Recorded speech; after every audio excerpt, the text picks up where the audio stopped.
went over to Jamal's house last night. It was cool, I guess. We played Call of Duty.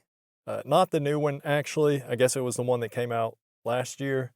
But whatever. They're all the same. We talked about LaFonda, and we talked about the Indian girl. We had some beers, some smoke, and yeah, it was all right. I don't know. I kind of think I'm just not meant to hang out with people. I mean, it was a good time, and I definitely appreciate Jamal for having me over, but I just can't feel comfortable at someone else's house. I don't feel comfortable around other people in general. But, if we were at my house, then I'd probably be able to relax and enjoy myself more. But it's just things like, well, so eventually it got to the point where I wanted some water. Not even that I wanted, like, I needed some water because I usually always drink water, even if I'm drinking alcohol, because you got to stay hydrated. It's important. And the same thing happened last time I hung out with Jamal too. Although that time I was distracted enough with LaFonda and everything to not really be thinking about it. But yeah, it's like I wanted some water, but I just never felt like I had the right moment to ask for a glass. I am aware how retarded this is, but it's because, like, I don't know where they keep the glasses, or if they have bottled water, perhaps, and I feel weird asking. I also didn't go to the bathroom the whole time I was there, and I was there for a few hours, and I just didn't even go to the bathroom pretty much for the same reason. I just didn't feel like there was a good opening to ask about it. I don't know. Maybe some of y'all can relate. It's like, I know nobody would care if I just said, hey, I need some water, or where's the bathroom? Those are normal things that most people probably ask for when you're at someone else's house. But that's just how my social anxiety is. I just feel like I can't even speak up to ask about even like basic human needs, like where's the bathroom? And this is a problem I've had before.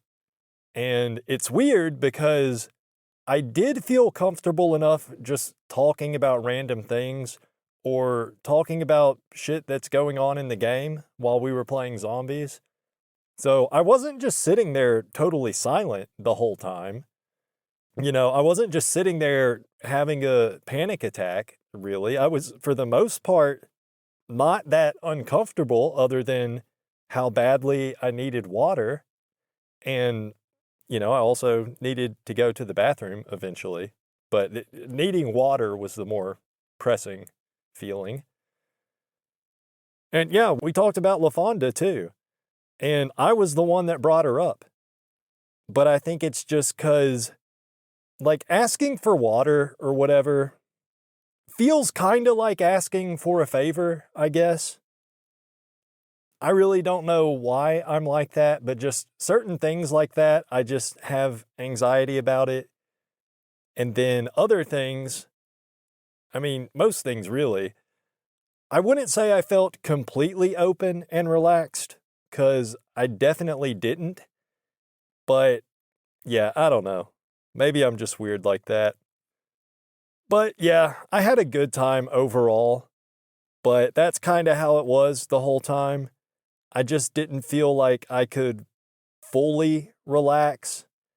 And also, I guess part of it was because I was kind of thinking like, okay, I don't want to mess this up. This is my opportunity to actually have a friend.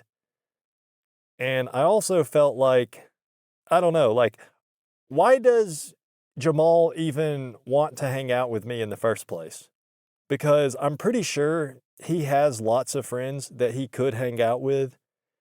And I kind of think maybe he just felt like he had to invite me over because at first he wanted to go out to a bar so he could act like he's Hitch and coach me how to pick up chicks. But then since I turned that down, I think maybe he just didn't want to look like all he wanted was to be a PUA coach. So he had to invite me over so it looks like he's not just using me to prove to himself that he's a master pickup artist or whatever, because he can teach even the biggest loser in the world how to get chicks. I don't know. He's cool, you know, Jamal's cool. I don't really think that he's just using me like that, but yeah, he's probably just one of those people that's so extroverted that he just can't stand to be alone for a single day. It's probably something like that. And actually, I think we probably will hang out again soon. But if we do, we probably would be going to a bar or something of the sort. So I'm not really sure I even want to do that. But at this point, I'm thinking I probably will. But yeah, I'll get back to that in a minute. But I did want to talk about, I told Jamal about what happened with LaFonda, about how she tricked me into sending her $50-something worth of Wingstop from DoorDash, and then she just ghosted me. So he got really pissed when I told him that, and he called her right then and there. And I was trying to tell him, like, dude, it's not that big a deal. Don't worry about it. But he was just like, no, that's fucked up. She can't be doing that. I'm calling her right now. We got to figure this out. So he called her and he asked her about it. And I could kind of hear her. It wasn't on speakerphone, but I could make out some of what she was saying. So she said that she never got the food, which I'm pretty sure is bullshit because it said on the app that the food was delivered. And I did text her asking if she got the food, and she never responded. So, yeah, I mean, she definitely got the food. So Jamal called BS right away, and he was like, no, that's bull. I know you got the food. And she just kept saying, like, I never got no food. I didn't. And Jamal said something about, basically he was saying, you know that's my dude, talking about me. So if you rip him off, that's basically like ripping me off. And I couldn't really tell what she was saying after that, but she was trying to make some excuse or something. But Jamal just kept cutting her off and saying, he was like, quit the bullshit, quit the bullshit. And then he was telling her that she needs to give me my money back and apologize to me, which at that point I was like, dude, it's fine. Don't worry about it. It's really, you know, I'll just cut my losses, dude. Just chill. But I don't even think he heard me because he was pretty much yelling at her over the phone. He kept telling her to give me my money back, and she kept trying to say, like, I never got no food. It was never delivered. Then eventually she just said, fuck you, Jamal. I could hear that. I heard her say that. Yeah, so she was just like, fuck you, Jamal. And she hung up. So that's how that went. Then after she hung up, Jamal kept apologizing, like, bro, I'm sorry. I didn't know she was going to do that. And I told him, like, it's fine. It's not your fault. I'm the stupid one for even falling for it. It's like, it's my own fault, really. So, yeah, I guess he felt bad because he was the one that introduced her to me. But obviously, he had no way of knowing she would do that. Most people wouldn't suspect somebody that they've known for a long time to do anything like that. I mean, that's a pretty low down rotten scheme, honestly, especially because it was chicken wings and a Sprite. If it had been a Dr. Pepper or a Coca-Cola, I could understand a little more. But for you know what, whatever, Wingstop too. Okay, but whatever. I don't know if Jamal is gonna stop hanging out with LaFonda completely, or if he's gonna tell anyone else about it, because I'm pretty sure, they have a lot of mutual friends between them. I don't think that they personally really hang out with each other. I think they just, they've known each other for a long time. I get the impression they pretty much grew up together, and, she buys things from him, so that's why they keep in contact and they see each other pretty often. But yeah, that's that. So we also talked a bit about the Indian girl.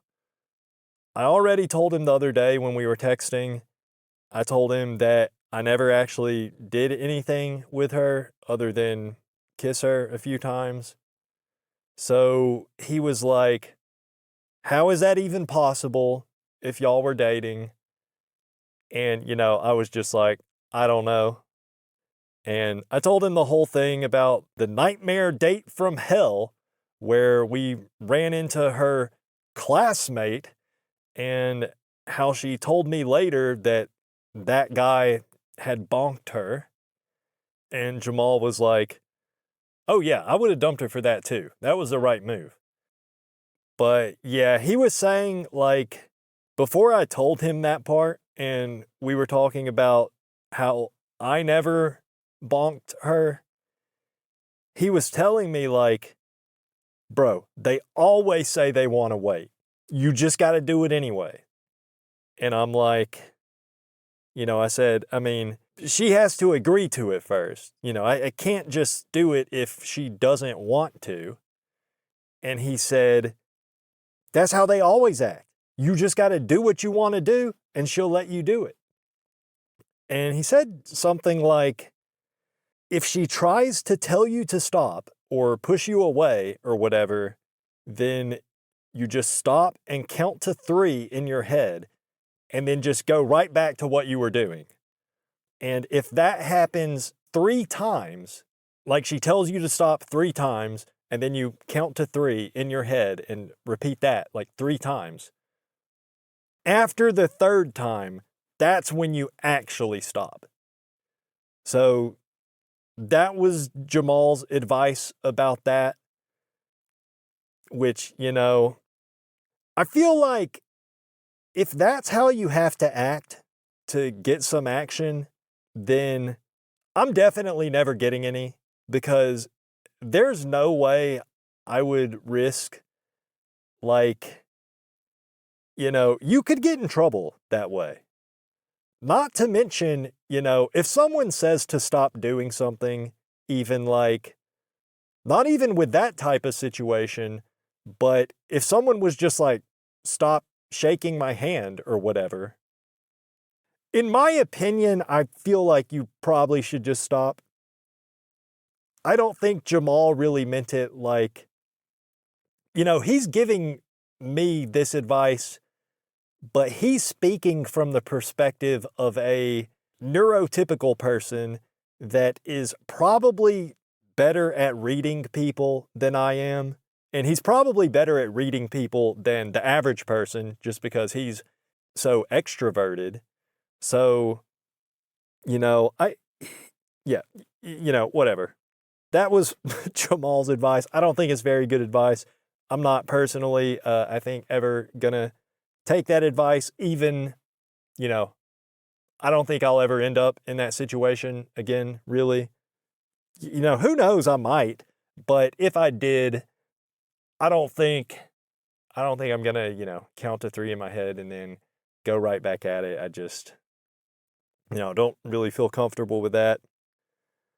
Okay, so the other thing was Jamal told me that he knows this guy that I went to high school with, apparently. I think he said they met at the gym, but I guess he wants to try to hang out, like all 3 of us hang out sometime, because he also wants to help this other guy pick up chicks, which also is definitely not going to work, because this guy probably has, unless he's changed a lot since high school, this guy has less chance of picking up chicks than I do. I haven't seen him since high school, so I don't really know, but back then, he was like really fat, like at least 300 pounds, probably about 5'10". So he's very fat, very obese, and he's definitely autistic in some way, but not in the way where he has a special interest in Magic the Gathering or anything like that, but it's in the way where he's bordering on having an intellectual disability. He's one of those guys that's like super outgoing, like one of the most outgoing people I've ever met, but he very clearly does not understand social cues whatsoever. If you saw my video about the autism inhibition compass, this guy would be in the extroverted autists quadrant, all the way in the far bottom right corner of the compass. So he would always talk to everybody back in high school, but nobody really liked him. He got made fun of a lot, and he was probably the single most picked on guy in my entire class. And he talked to me a few times too. He's nice. I mean, he was always a really nice guy, but he's just very off-putting and very annoying. Like, he was somehow super, super extroverted, but also very weird. Like, that's why I say he was definitely some kind of autistic. He just didn't understand. It's like he somehow had the drive and the courage to constantly talk to anyone around him, but he just didn't understand how you're supposed to talk to people and like the things you're supposed to talk about. Like, I don't know. He was just very outgoing, but also very not good at talking to people. It's kind of hard to explain, but yeah. But he did actually hang out with the popular crowd sometimes, and he would get invited to parties and everything, but they would all make fun of him all the time. And not just behind his back, like people would make fun of him right to his face. I remember everybody called him gay, and they would always make him the butt of the joke anytime he was around, or if he was not around. But he basically just brute forced his way into having a social life just by being extremely low inhibition. And he's sub 5 in the face too, by the way. Although, he's really fat, so if he lost weight, I don't know what his face would look like. But yeah, I'd say he's sub 5 in the face. But apparently he did get married at some point, I guess. I don't even want to know what his wife looked like. I'm sure it's not a pretty sight. But yeah, the only reason I know this is because Jamal told me that he recently got divorced. And, that's the reason that Jamal wants to help this guy pick up chicks.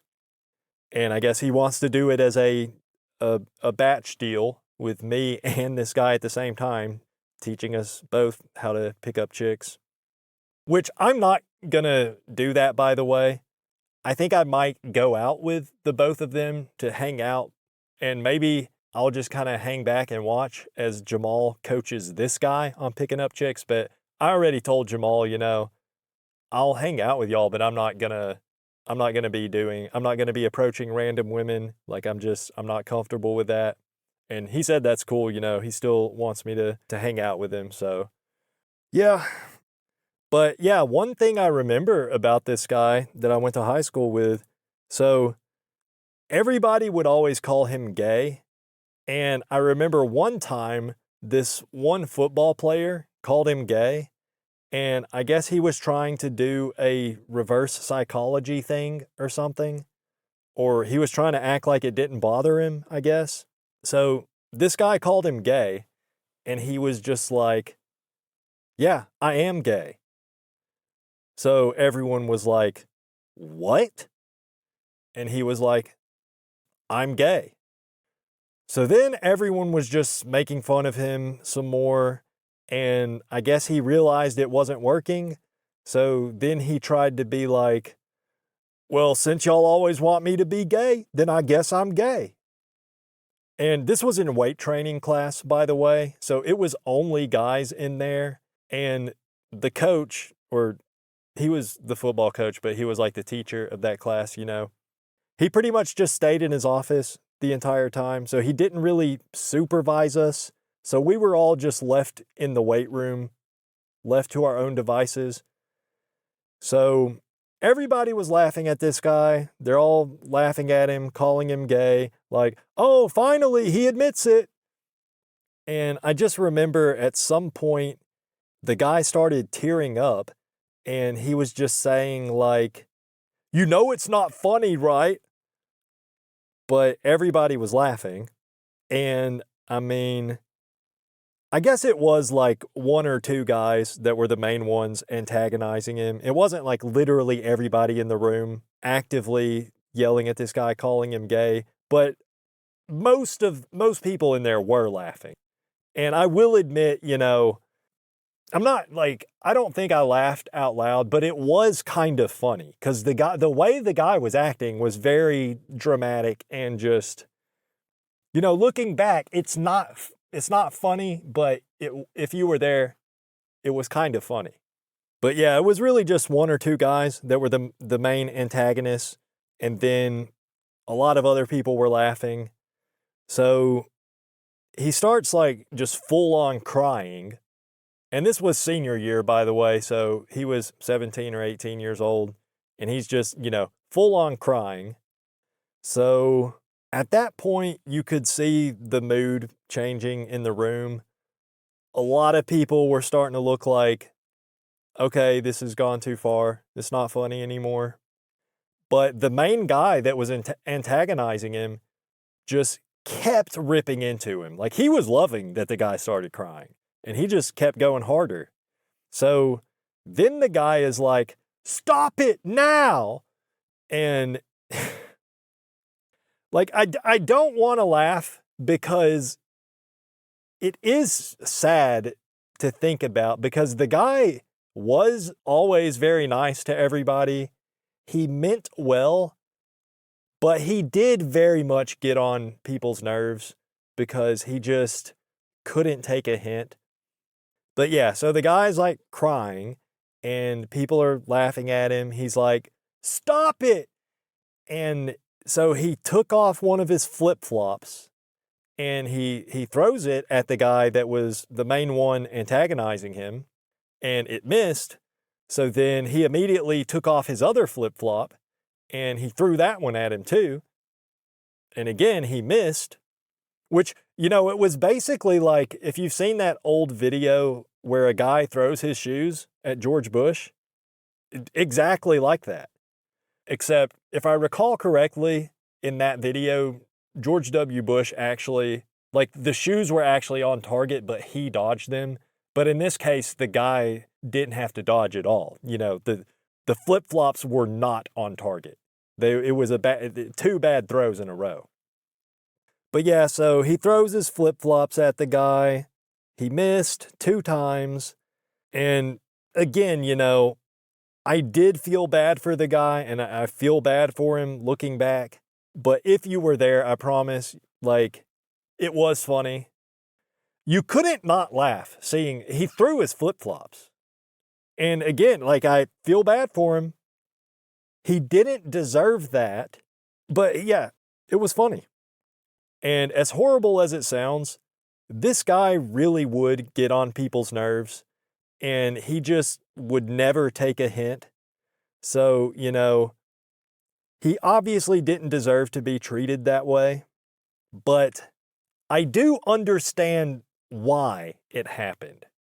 I don't think it was right, but I understand why. But yeah, he threw both of his flip-flops and he missed both times. Then he just walked out of the building barefooted. He didn't even go retrieve his flip-flops. And we were in the field house, by the way, which was a separate building from the rest of the school. So yeah, I don't know where he went after that. I didn't see him the rest of the day. This was near the end of the day. I think it was like the second to last period of the day. But somebody put his flip-flops in the urinal, which I know because I went to the restroom and I saw them there. I did not go on them, by the way. By that point, I did really feel bad for the guy.